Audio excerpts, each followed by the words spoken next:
that area. We discussed performance evaluations and what is the performance evaluation process, what are the benefits and the utility of performance evaluations for the worker, for the client, and for the agency. And how do we prepare for a performance evaluation interview? And we also talked about different types of performance evaluations, and we shared with each other the utilities, the likes and dislikes of performance evaluations within our particular agencies, and then we talked about the different issues in terms of the halo effect, the leniency effect, and other factors, and we found that in many organizations, and I think typically in public sector organizations, there is this leniency effect that we need to address and deal with as supervisors, and we need to be cognizant of that occurrence, and also the halo effect. We then talked about problems and stress in becoming a new supervisor, and what are these problems and what are these issues that the new supervisor will encounter. We saw, I thought, a really very relevant video. After all, you're the supervisor. While it wasn't in the area of corrections or criminal justice, it was in the private sector of an individual who just became a supervisor, and the transitioning in what occurs when you do become a supervisor and the different kinds of issues.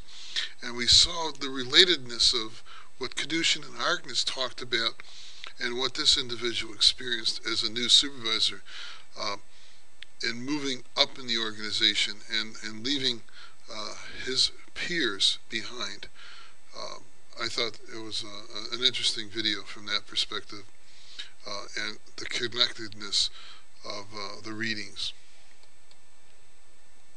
We talked about multicultural approaches to supervision, the cultural diversity in supervision, the different factors that people need to keep in mind as supervisors in working with a diverse workforce, and how you would become culturally sensitive, and some of the same principles that you would work in, that you would utilize in working with diverse clients, you would use in working with diverse staff, and recognizing those differences. Ethical dilemmas in supervision, confidentiality, what are some of the ethical issues that one encounters, and group supervision. What is group supervision and how group supervision can be utilized? Hopefully by now you are in the process or have completed looking at 3 dynamic, interesting group PowerPoint presentations by your co-students, and one focused on workplace violence, the other staff development and training, and the other performance improvement. I hope that we will have learned from these group presentations as you worked on them with your group, and will have shared that knowledge with the other students, as well as working on your individual research paper that I will be receiving shortly at the end of this semester.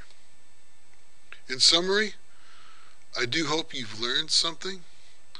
I have 2 short questions, forum questions, and I know that you're tired and that you've really worked very hard during this semester. The 3 questions are: what 3 quick points did you learn that you can use in your current position or future position? Some of you are supervisors now, or just became supervisors. Some of you hope to become supervisors. What 3 key points did you learn? And lastly, I'd like some feedback. What would you have wanted to learn? And in closing, I say thanks.